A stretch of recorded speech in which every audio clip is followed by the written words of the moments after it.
You know, it is said that there are always three kinds of people in any given society. This threefold distinction has been noted and made by notable sociologists and public intellectuals. But this threefold distinction of the three kinds of people, it was first identified and first stated by the supporters and founders of democracy in ancient Greece.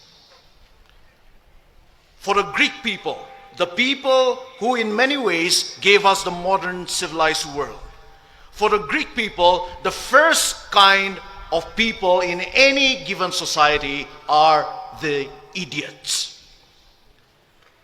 For the Greeks, the idiot is not necessarily someone who is mentally deficient. Rather, for ancient Greek people, the idiot, they said, is someone who is a totally private person, a totally self-centered person, and a totally selfish person. They called him the idiot. The idiot, he is always out for his personal gain and his personal interests. He does not have a public philosophy.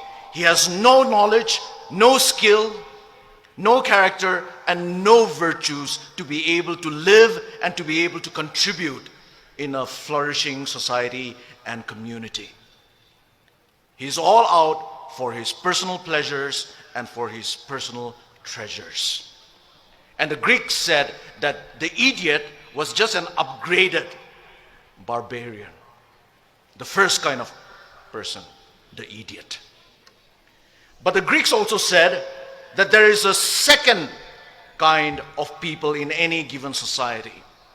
And the Greeks called these people the tribes people. When we say tribes people, we don't necessarily mean the fact of belonging to a certain tribe, which is a good thing. But when they use the word tribes people, the Greeks meant a tribal and a tribalistic mentality.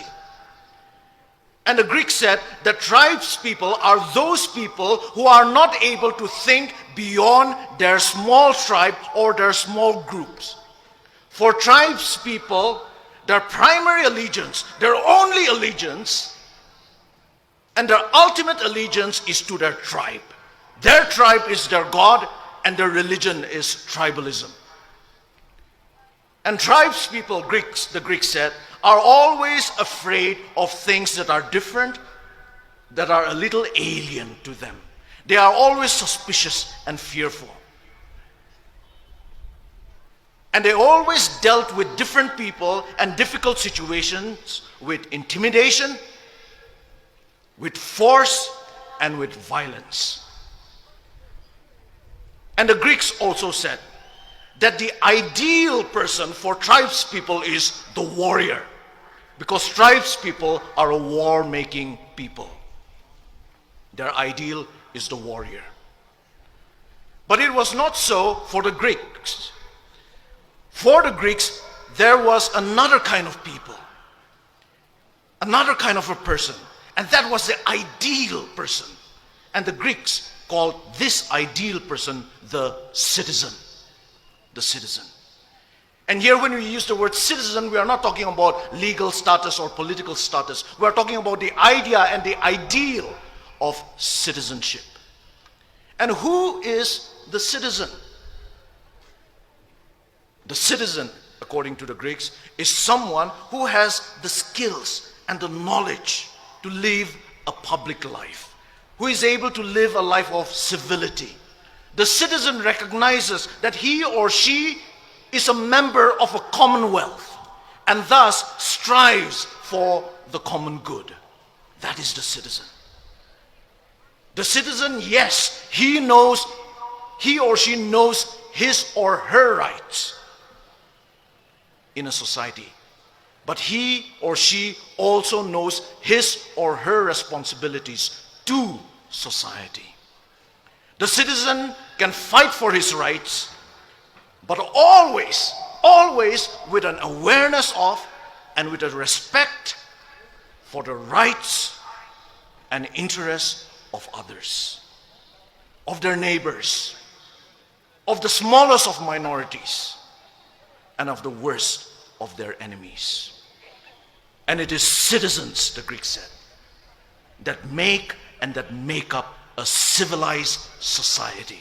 Because citizens settle their differences with civility. So they produce a civilized society. A society that truly lives up to the meaning of the name society. Society literally means friendship and friendliness.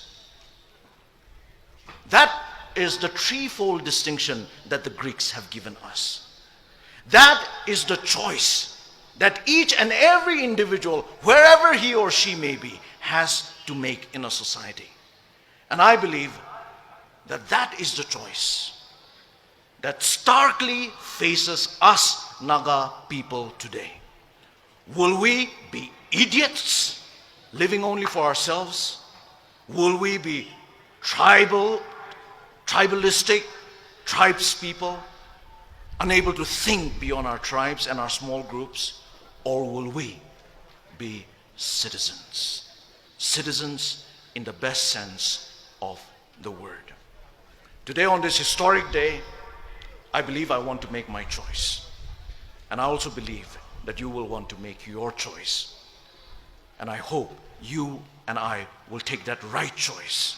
And it is with that hope that I want to finally address you, ladies and gentlemen, as my fellow Naga citizens. May God bless you, and may God bless our Naga people. Thank you. Thank you, Dr. Kevichusa.